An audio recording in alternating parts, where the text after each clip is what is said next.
In this episode of the Leader Smith podcast, I want to tell you a little story about trust. Stay tuned.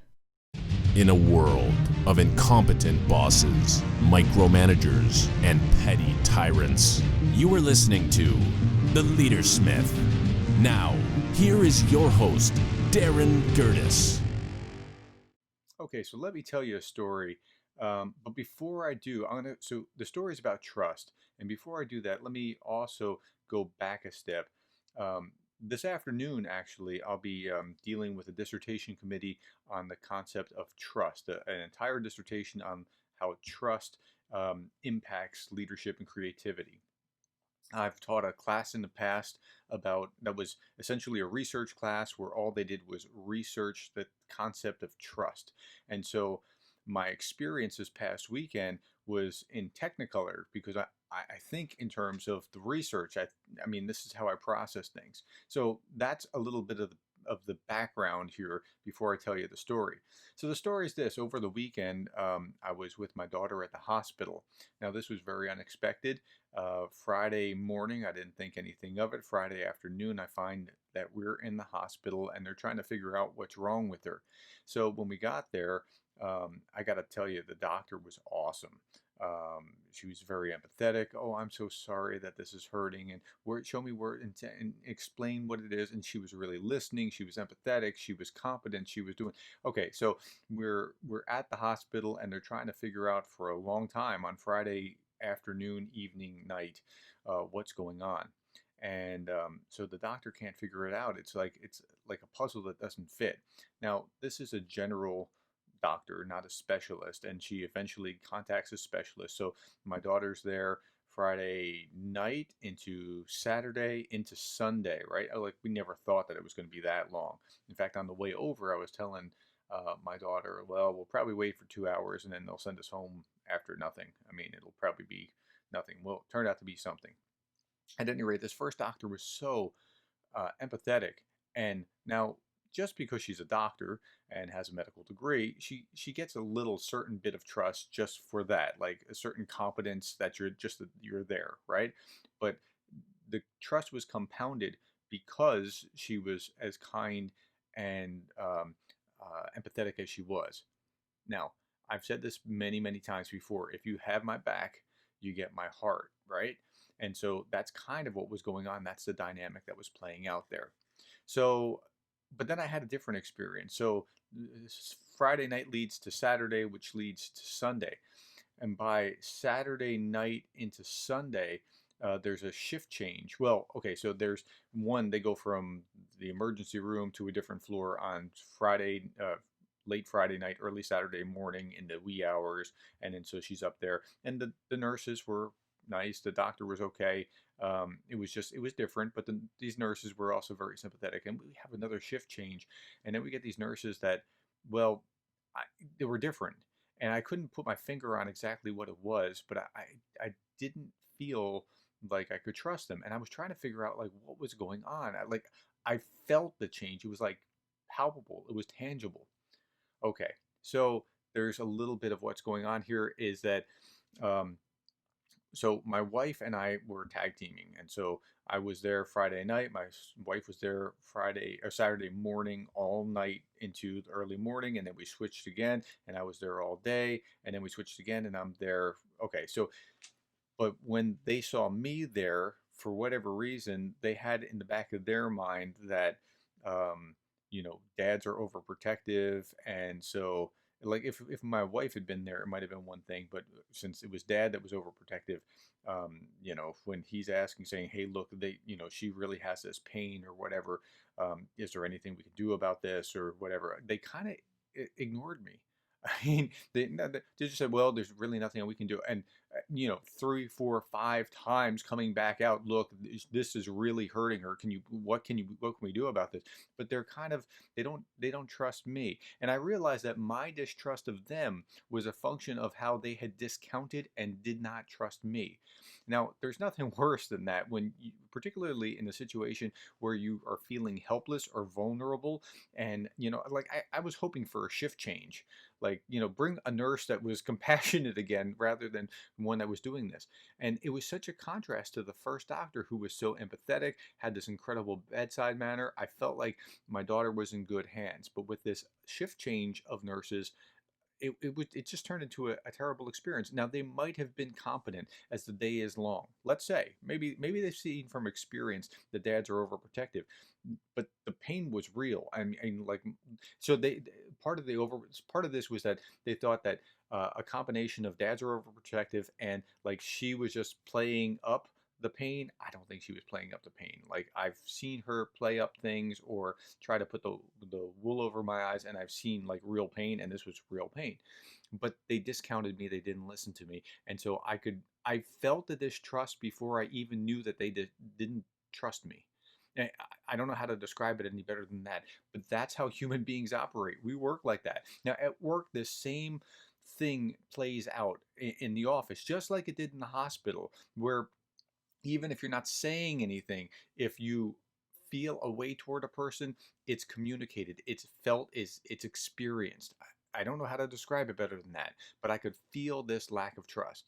Now, in the academic literature, I'm gonna talk about how trust works in just a moment. But trust requires two people, anytime they're involved in doing anything, trust has to be involved. And when you have two or more people doing anything useful, you have to have trust, or it's not going to work. It becomes a relationship, and ship, the suffix ship, means a relationship with, like citizenship, your relation to the state. Leadership, it's a relation between leader and follower. So anytime that happens, you are dealing with trust. And trust comes in two parts. There's cognitive trust, that is like head trust. It's what we understand. And like, you can see cognitive trust, like I described earlier in the hospital, with, well, you're a doctor and you're wearing a white lab coat and you have a qualification on the wall. And this kind of trust deals mostly with things like competence. Like, I now, I don't trust you if you don't have that cognitive trust, but that's not the end all of it. Like, I want you to be a competent doctor or competent nurse. Then there's a second kind of trust. The second is affective trust. Okay, so affect is it's care, it's concern, it's I'm empathetic for, I care about the welfare of my follower. It's related in the academic literature. They'll talk about benevolence, integrity, and ability. These are antecedents of trust. Antecedents mean they come before. Ante is before, right? So these are antecedents of trust, and if you have benevolence, integrity, and ability, it's more likely that we're going to follow you and trust you because you have shown that you care. Okay, so that's very important. So you have to have head trust and heart trust. And what the first scenario we had, it's ironic because in the first scenario, the doctor couldn't figure it out. The doctor had to call a specialist because she had a certain level of competence, but not enough competence to actually solve the problem. But I felt more trusting toward the first doctor than I did in the second scenario, right? So head trust doesn't get us all the way there. You have to have head and heart trust. So what happened? They distrusted me, and I began to distrust them. And again, this is not just because it's at the hospital. This happens all the time. It happens in organizations all the time. Warren Bennett said that trust is a lubrication that makes it possible for organizations to work. He's right. That's right. You have to have that trust there. So what happens when a manager doesn't have trust in his organization? So he comes in, he assigns work, but then he doesn't trust his employee to complete it. What happens in that scenario? Now, he doesn't even have to say, I don't trust you. The employee is going to feel this in no time flat because of little things that are said, done, felt, not done. And so what's going to happen is the manager is going to act slightly different in some imperceptible way, but it's going to be enough that the employee doesn't feel valued. He doesn't feel trusted. And again, this could come in many ways. So he assigns this task, and maybe it's an important task. Maybe that he feels like the employee is over his head, but he's communicating, I feel that you're over your head. Or, in many cases, he'll communicate it with micromanaging. Micromanaging is just the manager's fear that things aren't going to go the way they're supposed to be. And so he's screaming, I don't trust you, by micromanaging. So that's what's going on. And how does an employee react to that? Distrust is almost always returned with distrust. So if you, as the manager, distrust your employees, what are they going to do? They're going to distrust you.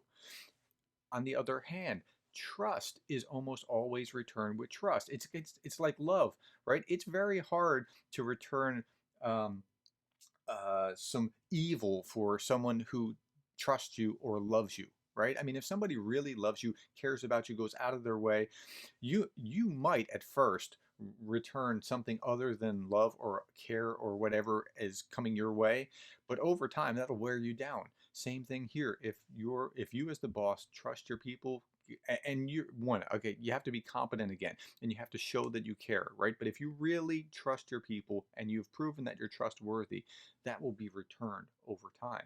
So distrust is returned for distrust, but trust is often returned for trust, more often than not. In fact, it's most of the time. Abraham Lincoln went so far as to say, "The people, when rightly and fully trusted, will return the trust." Now, it doesn't matter if it's the people, like the American people, or a person. This is the principle that I think just works. Trust is returned for trust. Okay, now this leads to one other factor that I need to talk about, and it's very important to this: vulnerability. When you, as a manager, make yourself vulnerable, it opens up all kinds of trust because you didn't have to do that. And you're showing I'm first to trust when you make yourself vulnerable. Now, think about that word vulnerable. Vulnerable is not a word that we would associate with leadership. Usually we're thinking a leader, he's strong, he's bold, he's whatever it is, right? But vulnerable is very important. It means that you're opening yourself and showing that, well, I trust you enough not to hurt me. The word vulnerable comes from the Latin vulnus, vulnus. It's a noun. It means wound or injury, uh, like actual physical wound or an injury or some sort of loss. So when you make yourself vulnerable, you are showing them, I trust you enough not to continue to not to hurt me with what I've shown you as my Achilles heel. Okay, so be vulnerable, and when you are, it's normally returned.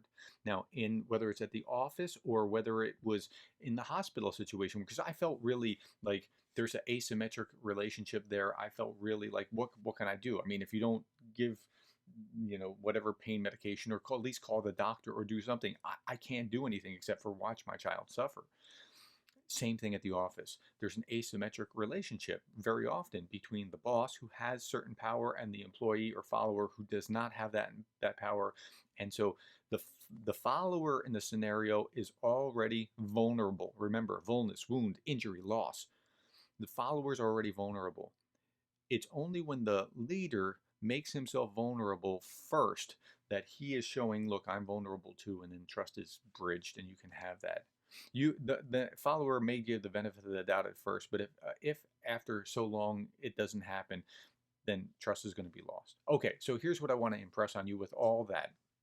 Trust is really important. That's number one. Number two, trust is comes in two parts. It's cognitive, it's head trust, and it's also affect-based trust. That means heart trust. And if you don't have the latter, the former doesn't really matter that much. I mean, you can try to do it on the former, the credentials, the competence, that kind of thing. But until I know that you have my back, you're not going to get my heart. And that's what I want you to understand. Trust is important. Okay, I'm going to leave you with the quotation for contemplation for today, and it's from Booker T. Washington. He said this, quote, "Few things help an individual more than to place responsibility upon him and to let him know that you trust him." Okay, now Booker T. Washington's quote is interesting because he said, few things are more important than that you trust him and you trust him. Why do I say that it's redundant, that you trust him and trust him? Because by placing that responsibility on him, you are telling him that you trust him, whether you're trusting him or saying anything or doing anything else, just by giving that responsibility. And I mean by really giving that responsibility, not by faking it and micromanaging or trying to work out something around behind closed doors where he can't see it. I mean, when you really give somebody a responsibility, you're telling them that you trust them. All right, so thanks for listening to my story today. I hope that helps you understand the nature of trust, and I hope that helps you become the kind of leader that you would want to follow. Thanks for listening.